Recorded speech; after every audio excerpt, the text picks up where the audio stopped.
τώρα? Στο νησί των φεστιβάλ. Εκεί και αν υπάρχουν πάρα πολλές εκδηλώσεις οι οποίες διατρέχουν όλο το καλοκαίρι και φτάνουν μέχρι και το φθινόπωρο, έχουν γίνει μέτρα εκεί ενδεχομένως στον φεστιβάλ. Δεν ξέρω αν είναι σωστή επιλογή της λέξης. Θα μιλήσουμε με την κυρία Μενδρινού, αντιδήμαρχος πολιτισμού στη Σύρο. Και λέμε το νησί των φεστιβάλ, γιατί αν κανείς, κυρία Μενδρινού, τρέξει έτσι στο πρόγραμμα, δεν ξέρει τι να πρωτοδιαλέξει. Υπάρχουν πάρα πολλές δραστηριότητες, κάποιες είναι και παράλληλες, αν δεν κάνω λάθος. Και γι' αυτό και εμείς δυσκολευόμαστε να επιλέξουμε τι ακριβώς θα αναδείξουμε από όλες αυτές τις εκδηλώσεις. Κυρία Μενδρινού. Καλησπέρα σε όλους. Σας ευχαριστούμε πολύ για τη φιλοξενία. Η Σύρος σας προσκαλεί σε ένα μοναδικό ταξίδι πολιτισμού. Το πολιτιστικό πρόγραμμα του Δήμου Σύρου Ερμούπολης είναι φέτος αφιερωμένο στο σπουδαίο Έλληνα ποιητή και συντοπίτη μας, τον μεγάλο Μάνο Ελευθερίου, και έχει διάρκεια από τον Ιούνιο έως και τον Οκτώβριο.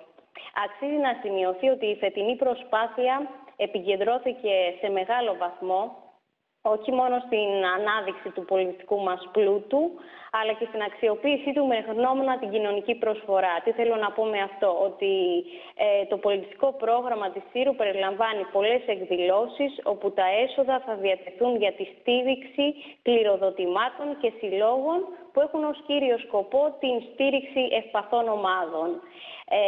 Στη Σύρο παρουσιάζονται σπουδαίες μουσικοχορευτικές παραστάσεις. Πραγματοποιήσαμε μεγάλες εκθέσεις σπουδαίων καλλιτεχνών, όπως του κύριου Κώστα Βαρότσου στην Πινακοθήκη Κυκλάδων, μια μοναδική έκθεση φωτογραφίας φωτογράφων του 19ου και 20ου αιώνα από τη συλλογή του Μάνου Ελευθερίου, και ήδη πραγματοποιείται η έκθεση Ελληνική Ακτοπλοεία το διάστημα 1945 έως το 1995 από τη συλλογή του κύριου Γιώργου Φουστάνου, όπου παρουσιάζεται ουσιαστικά το θαύμα της ελληνικής ναυτιλίας. Στη Σύρο, όπως πολύ σωστά είπατε, φιλοξενούμε σπουδαία διεθνή φεστιβάλ, όπως είναι το 10ο Άνιμα Σύρος, το Διεθνές Φεστιβάλ και Αγορά Κινούμενων Σχεδίων. Αυτό έχει ιδιαίτερη επιτυχία, κυρία Μενδρινού. Έχει μεγάλη επιτυχία. Φέτος είναι και επαιτειακό. Προετοιμάζουμε μια επαιτειακή διοργάνωση και θα πραγματοποιηθεί από τις 27 Ενάτου έως Animation είναι, φεστιβάλ Animation. Φεστιβάλ Animation, υπάρχουν συνεργασίες με την Εθνική Λυρική Σκηνή, εργαστήρια για άτομα και παιδιά με αναπηρία και ένα πλούσιο φεστιβάλ το οποίο έχουν αγαπήσει μικροί και μεγάλοι.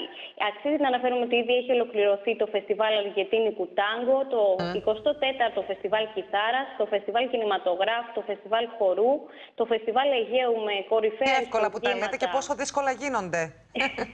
Τα λέτε πολύ εύκολα, ναι. Τώρα έχει φεστιβάλ ακορντεόν αυτές τις μέρες. Από 31 Ιουλίου έχει ξεκινήσει το φεστιβάλ Ακορντεόν και ολοκληρώνεται στις 5 Αυγούστου και προετοιμαζόμαστε για το φεστιβάλ κλασικής μουσικής που θα γίνει 7, 8 και 9 Αυγούστου. Σε αυτό όμως το οποίο έτσι θα ήθελα να αναφέρουμε και αποτελεί και στοιχείο της πολιτιστικής μας ταυτότητας. Υποψιαζόμαστε, ναι.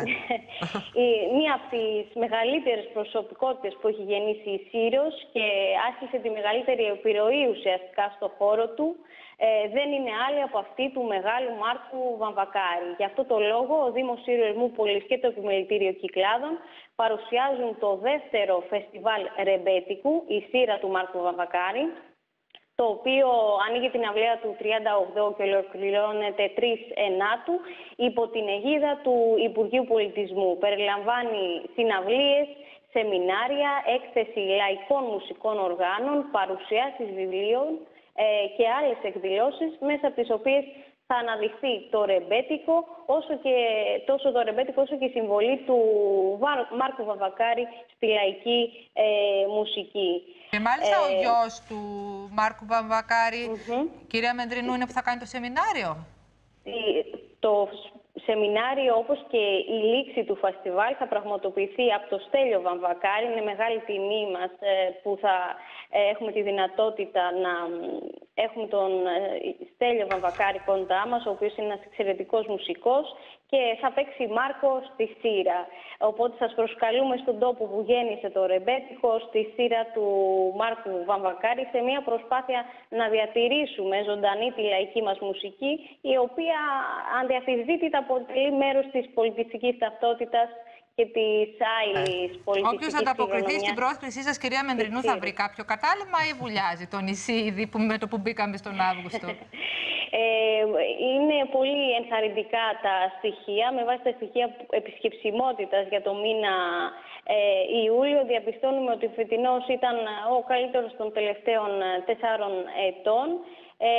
Υπάρχει μια αύξηση, όπως υπήρξε και τον μήνα Ιούνιο, για τον λόγο ότι επιδιώκουμε μέσα από τις εκδηλώσεις μας να υπάρξει μια επιμήκυνση της τουριστικής περίοδου, όπως κάτι το καταφέραμε το μήνα Ιούνιο με την πραγματοποίηση του Syros Triathlon, που πραγματοποιήθηκε με μεγάλη επιτυχία, όπως και του Aegean Ball Festival με οικοδεσπότη τον Γιώργο Πρίντεζη, που πραγματοποιήθηκε εξίσου με μεγάλη επιτυχία. Μάλιστα. Παράπονο δεν έχετε επομένως από κόσμο. Πάει καλά. Και καλά πάνε και όλες οι εκδηλώσεις, όλα τα φεστιβάλ, τα οποία είναι διάσπαρτα στο νησί από ό,τι καταλαβαίνουμε. Υπάρχει μεγάλη συμμετοχή και την ημέρα μπορώ να σας πω ότι μπορεί να έχει και πάνω από 5 εκδηλώσεις, οπότε καλύπτουμε και όλα τα γούστα. Και υπάρχει πολλή διάθεση και θελοντική δουλειά από ό,τι έχουμε καταλάβει για να μπορούν να γίνονται όλα αυτά τα σπουδαία πράγματα. Το πολύ σημαντικό είναι ότι υπάρχουν και πάρα πολύ δραστήριοι πολιτιστικοί σύλλογοι, το οποίο το έργο τους είναι πραγματικά σπουδαίο, που κάνουμε απίστευτο μεράκι και αγάπη, πολλές εκδηλώσεις οι οποίες πραγματοποιούνται με μεγάλη επιτυχία. Αξίζει να αναφέρουμε ότι στο μεσαιωνικό οικισμό της Άνω Σύρου μπορούν να σας περιμένουν οι μικροί μας ξεναγοί για να σας μεταφέρουν στο 13ο αιώνα και να σας ξεναγήσουν στα βραγραφικά σοκάκια του μεσαιωνικού οικισμού, και αντίστοιχα στην Ερμούπολη άλλη μια ομάδα μικρών ξεναγών να σας μεταφέρουν στο 19ο αιώνα στην νεοκλασική Ερμούπολη με την μοναδική αρχιτεκτονική της ομορφιά. Είναι ένα πραγματικά υπαίθριο μουσείο που τα μνημεία της πολιτιστικής κληρονομιάς που κοσμούν την πόλη, όπως το Ιστορικό Θέατρο Απόλλων και το Δημαρχιακό Μέγαρο, μαρτυρούν έτσι την αναγέννηση της χώρας. Κυρία Μενδρινού, να έχετε καλή επιτυχία στις εκδηλώσεις. Δεν φτάνει ο χρόνος για τη Σύρο να μιλάει κανείς για αυτές τις διοργανώσεις. Σας ευχαριστούμε παρόλα αυτά που είχατε εσείς τον χρόνο να ευχαριστούμε πολύ. να τα έχουν δώσουμε όλες τις καταφέρει πληροφορίες. Και η Τίνος και η Σύρος.